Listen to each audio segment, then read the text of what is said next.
Muy bien, el día de hoy hemos visto Hechos capítulo 8, después de que Pablo hace una temeraria persecución a la iglesia en Jerusalén. Todos son esparcidos, son sacados, echados fuera de Jerusalén, la gran mayoría, y se quedan en Jerusalén los apóstoles. Al hacer esto, surge un nuevo personaje en nuestra lectura, que es Felipe. Felipe se va a encontrar con otro personaje en Samaria que se llama Simón. Y luego, cuando surja un gran avivamiento en Samaria, desde Jerusalén enviarán a Pedro y a Juan para que confirmen lo que ha pasado. Allí habrá un confrontamiento titánico entre Simón, el mago en Samaria, y Pedro Simón, el discípulo de Jesucristo. Así que la predicación en Samaria tiene que ver para nosotros con si realmente hemos entregado nuestra vida al Señor y hemos sido confrontados por el Evangelio en Jesucristo. Vamos por partes, ¿no? Vamos por partes y veamos que el Evangelio va a ser predicado en Samaria. Lo primero que encontramos es a Felipe. En los versículos del 5 al 8 del capítulo 8, Felipe predica el Evangelio de Cristo en Samaria, desciende. Considerando que los samaritanos son impuros para los judíos, Felipe rompió todos los esquemas. Ahora lo escucharon. Habían pasado 6 años después de que había sucedido el día de Pentecostés y ellos nunca habían ido a predicar. Ellos pasaron con Jesús por Samaria cuando él iba y subía de Galilea a Jerusalén, pero después se quedaron en Jerusalén y se olvidaron de los samaritanos. A falta de escuchar el Evangelio, estos samaritanos escucharon otro mensaje, que lo veremos a continuación. Sin embargo, seguimos viendo que Felipe predicaba la palabra de Dios, y después que predicaba y la gente se convertía, la gente veía señales y prodigios. Así que las señales acompañan el mensaje. Lo más importante que podemos tener los creyentes es el mensaje de Jesucristo, más que ciertas actividades importantes que necesita la sociedad. La sociedad necesita a Jesucristo y a este muerto, resucitado y ascendido al cielo, el cual nos envía su Espíritu Santo para estar en este ejercicio terrenal hasta que Él venga. Amén. Pues sí, finalmente hubo un gran gozo en todo Samaria, pero no quedó allí. En Samaria surge un nuevo personaje. Este nuevo personaje se llama Simón, Simón el mago. Él tiene magia en acción y él la ejercita de tal manera que engañó a la gente por mucho tiempo, haciéndose pasar él mismo como un personaje importante. Esto era una gran estafa y va a ser confrontado con el Evangelio. ¿Quién ganará? Obviamente el Evangelio.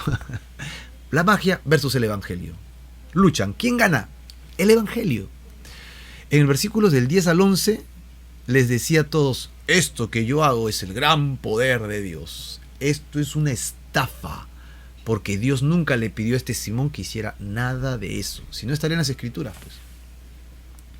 Y cuando viene Felipe se convierte. Entonces eso no era de Dios. Ahora, el verdadero poder de Dios se va a manifestar en el versículo 12, cuando Felipe, anunciando, dice que creyeron a Felipe. No creyeron en Felipe, sino creyeron al mensaje de Felipe. Acuérdate, tu mensaje es importante. El mensaje que tú das de salvación y de perdón de pecados de parte de Dios es lo importante. Y Felipe iba predicándole a todo el mundo: Dios quiere perdonar tus pecados, pero debes arrepentirte de ellos. Debes poner tu fe en el Mesías judío, que es Jesús. Y los samaritanos, que odiaban a los judíos, vieron en Jesús, el Mesías, el Salvador, y se entregaron.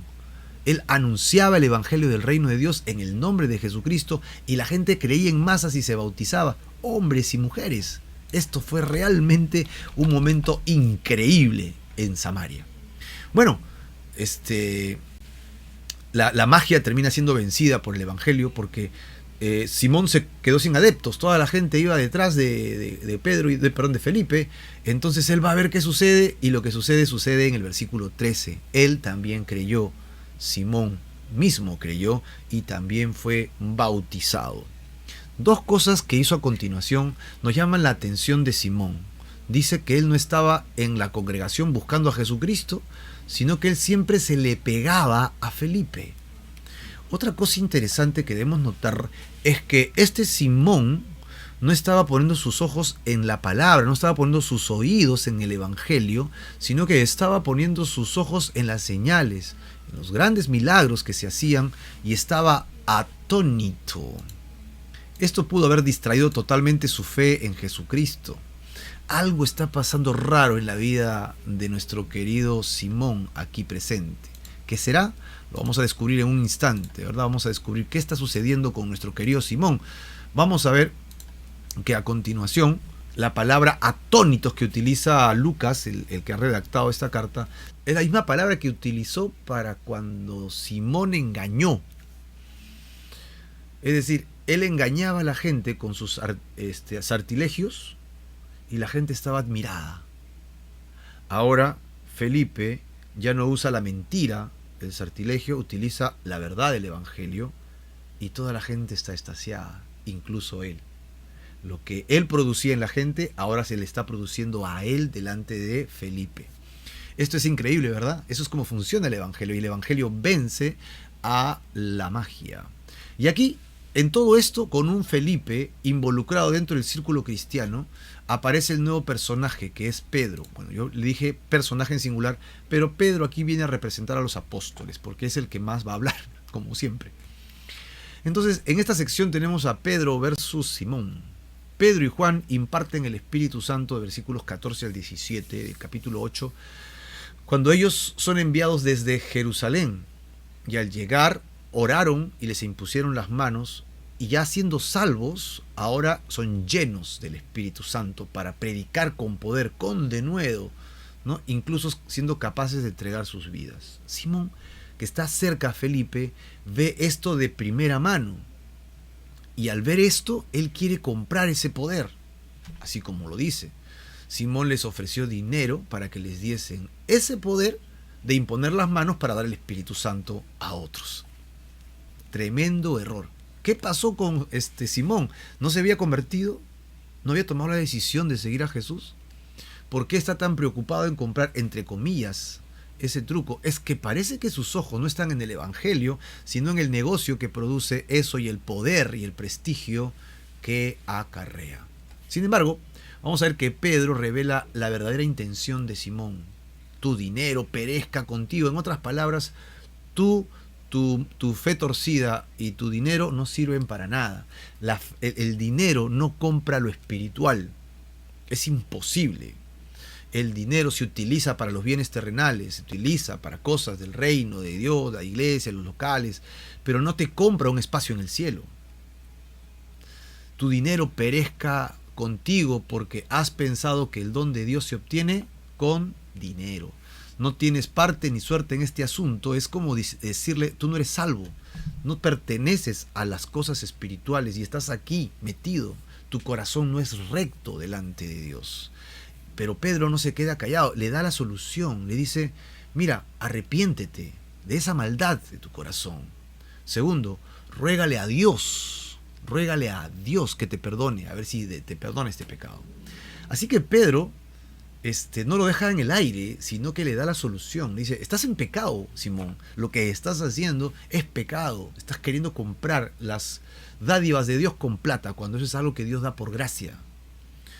No hagas estas cosas. ¿Y ahora qué hago? Arrepiéntete de esa maldad. Y dos, ruega a Dios. ¿A quién tiene que rogar? A Dios. Sí, correcto. Pero no queda allí, porque en el verso 23 le dice justamente lo que hay en su corazón. Hay dos cosas: hiel de amargura y prisión de maldad. Cuando dice prisión de maldad es que en realidad Simón nunca había sacado la maldad de su corazón. Nunca se había arrepentido de la maldad. Solo había puesto sus ojos en Jesús.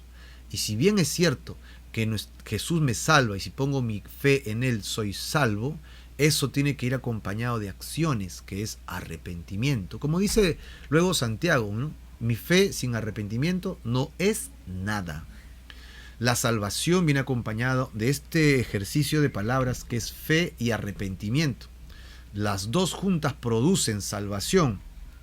sea que la hagas cuando tú mejor la pienses, pero las dos tienen que ir acompañadas, y él solo había creído en Jesús como el Mesías, pero no se había arrepentido. Había todavía maldad y él estaba aprisionado en esa maldad de brujería, hechicería, cartomancia, pitonería, y también la ouija, y también todo lo que tiene que ver con las tinieblas, el horóscopo.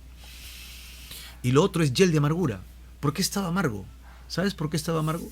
Estaba amargo porque él quería lo que tenía Felipe.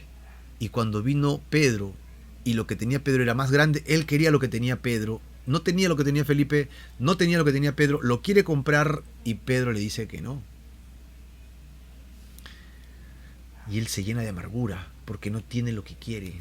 Poder es lo que él quiere, protagonismo absoluto. Ahora, ¿qué cosa tenía que hacer? Era muy simple, arrepentirse y rogar a Dios. Pero él comete el grave error de no rogar a Dios, sino de rogar a los apóstoles, porque dice, ruega tú por mí, a ver si el Señor me perdona este pecado. Definitivamente Simón no entendió absolutamente nada. Y lo curioso es que al final Pedro y Juan le dicen, bueno, Simón, este es tuyo, tú eres importante para ti, lo que tú quieres hacer, pero para Dios tú ya fuiste llamado, tienes que responder al llamado, yo tengo que seguir con mi trabajo. ¿Cuál es? Siguiente personaje en la lista. Simón quedó atrás. Si no quieres seguir a Jesucristo, no te voy a presionar. Pero el mensaje lo tienes claro. Tienes que arrepentirte de tus pecados y poner tu fe en Jesucristo. Y ellos se fueron predicando, dando testimonio a todas partes. Esto es muy interesante. ¿Has puesto realmente tu corazón? ¿Has sido confrontado con el Evangelio para seguir a Jesucristo? La verdad es que esperamos de que sí, ¿verdad? Que sigas a Jesucristo. Y tenemos tres personajes. Felipe, el evangelista. Simón, el egocéntrico. Y Pedro, el siervo, que representa a los siervos de Dios. Felipe no dejaba de hablar de Jesucristo, haya o no señales. A él le importaba llevar el mensaje y que la gente se convierta. Así de simple. Entrénate, prepárate, ora, habla de Jesucristo y Dios te va a dar dirección para que se cumpla ese objetivo. Pedro es un siervo de Dios, todavía era titubeante antes de la resurrección y antes de la venida del Espíritu Santo, pero luego de eso se convirtió en un líder poderoso que servía de manera constante a Dios. Y Simón, un egocéntrico que padecía de simonimia, que quería comprar el favor de Dios con dinero, eso es simonimia. Alguien que estaba lleno de amargura, hiel de amargura en su corazón y que guardaba la maldad en su alma. Hasta este punto él no se convirtió, no sabemos más. Pero ¿con quién te identificas? ¿Con Felipe el evangelista?